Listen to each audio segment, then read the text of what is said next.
Welcome dear students. Welcome to the biology online tutorials. Dear class 11th.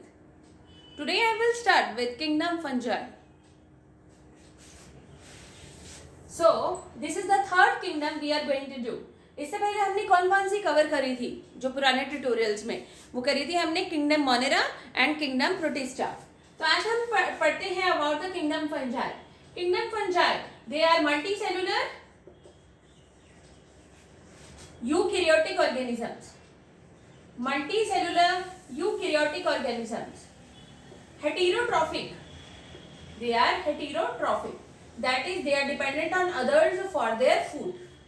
They have a cell wall, and the cell wall is made up of chitin and other polysaccharides.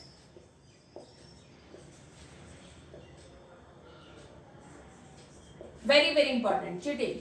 ठीक है जी. जो fungi होता है they can reproduce by various methods like vegetative, budding, fragmentation, spore formation,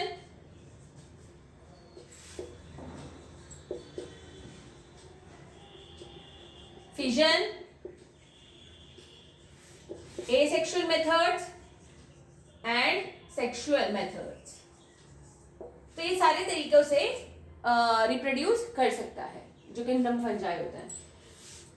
usually हम अपने खाने को store करके रखते हैं रेफ्रिजरेटर में.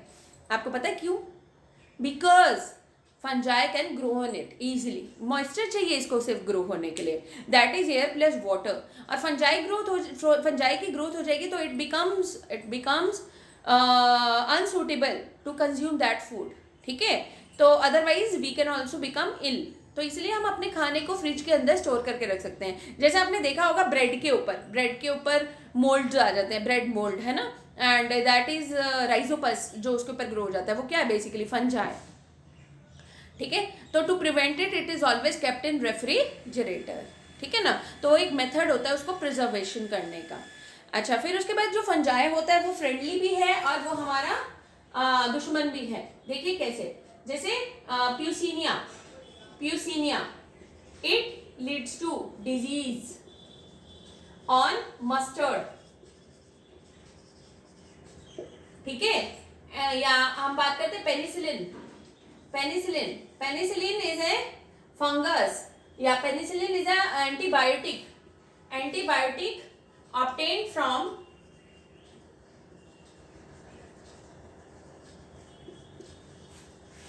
मोल्ड का मतलब यहाँ पे हम फंगस की बात कर रहे हैं. मोल्ड कौन सा? पेनिसिलियम नोटेटम पूरा नाम है इसका, जो कि फर्स्ट एंटीबायोटिक थी हमारे डिस्कवर हुई थी. ठीक है जी. प्लस जो फंजाई होते हैं, ठीक है, they usually have the presence of spores. एक मैं आपको बताती हूँ. हम एक फंजाई खाते हैं और वो कौन सी है? मशरूम. उसमें कौन सा आ जाता है हमारा? जो हम मशरूम खा रहे हैं बेटा, that is edible in nature. And इसको हम बोलते हैं जो एडिबल मशरूम है वो कौन सा है? एगेरिकस. हम किंगडम फंजाई में डिफरेंट इसकी आगे फर्दर क्लासेस करेंगे. वो कौन सी होंगी? Phycomycetes, ascomycetes. ये किस चीज के बेसिस पे? On the basis of the spores they produce. बेसिडियोमाइसीड्स.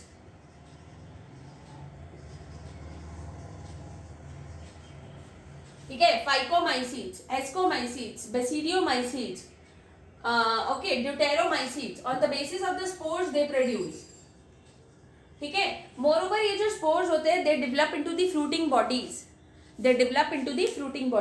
एक मैं आपको जर्नल से इसका स्ट्रक्चर बताती हूँ. ठीक है, कि कैसे हमारे जो स्पोर्स की फॉर्मेशन आई. इतना आपको क्लियर हो गया बेटा?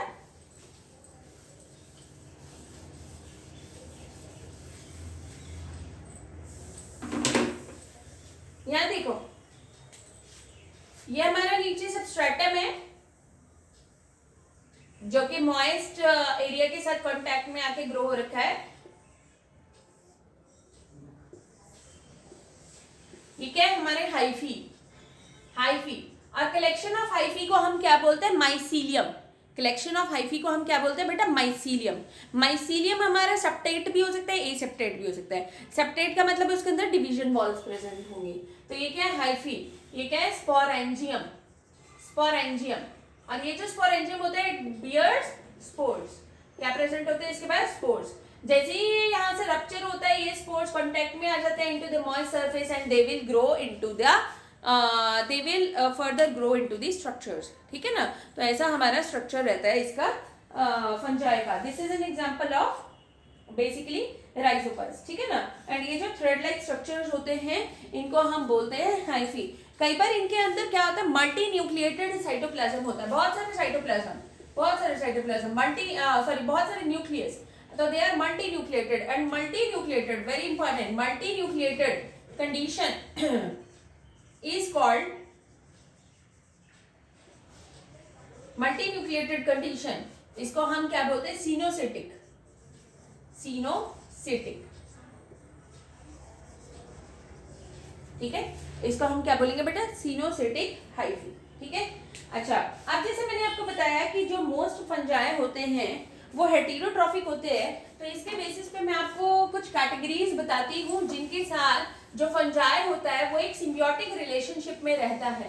क्या होता है? एक सिम्बियोटिक रिलेशनशिप में रहता है। तो चलिए पहले हम वो करते हैं जो सिम्बियोटिक रिलेशनशिप होंगे हमारे। जैसे माइकोराइजा।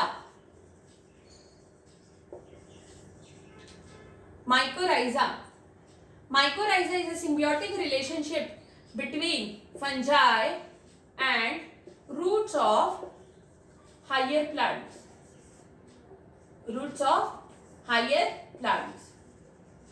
वो कौन सा रिलेशनशिप है हमारा? माइकोराइजा। Very very important. यहाँ पे ये दोनों ही एक दूसरे का फायदा करते हैं, तो such relationship is known as symbiotic relationship. तो वो जो fungi and roots of higher plants, जो रूट्स ऑफ हायर प्लांट्स है वो क्या कर रहे हैं? उसको शेल्टर प्रोवाइड कर रहे हैं। फंगस को क्या प्रोवाइड कर रहे हैं? Shelter and food. और जो फंगस होता है वो इनको क्या करता है? It helps in absorbing nutrients. It helps in absorbing nutrients like phosphorus from the soil। और वो इन रिटर्न क्या देते हैं उसको? Shelter and food. तो देखो हो गया ना दोनों को फायदा। फिर एक कैटेगरी आती है हमारी lichens. Very very important. Lichens. Lichens में भी क्या सिम्बियोटिक रिलेशनशिप होता है? फंजाई एंड एल्गी का बेटा। Fungi and algae. जो फंजाई कंपोनेंट होता है इसको हम बोलते हैं mycobiont. Mycobiont. Whereas algae component जो होता है उसको हम बोलते हैं फाइकोबायोन्ट। तो fungi is mycobiont, algal component is phycobiont. इसमें भी ये दोनों को एक दूसरे का फायदा रहता है। एल्गी जो होता है इसमें वो फोटोसिंथेसिस करता है और वो फूड देगा फंजाई को, food, and it is autotrophic in nature. Whereas जो फंजाई होता है वो हेटेरोट्रॉफिक होता है। हेटेरोट्रॉफिक। ये हेटेरोट्रॉफिक कंपोनेंट है, ये ऑटोट्रॉफिक कंपोनेंट है। ये इसको फूड देता है और जो फंजाई होता है वो इसको शेल्टर प्रोवाइड करता है।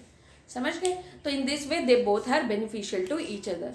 So this was a general introduction about the kingdom fungi. In the next tutorial, we shall discuss about the various methods like the asexual and the sexual methods and the various categories of fungi. I hope the introduction of kingdom fungi is clear to everyone. Thank you, dear students.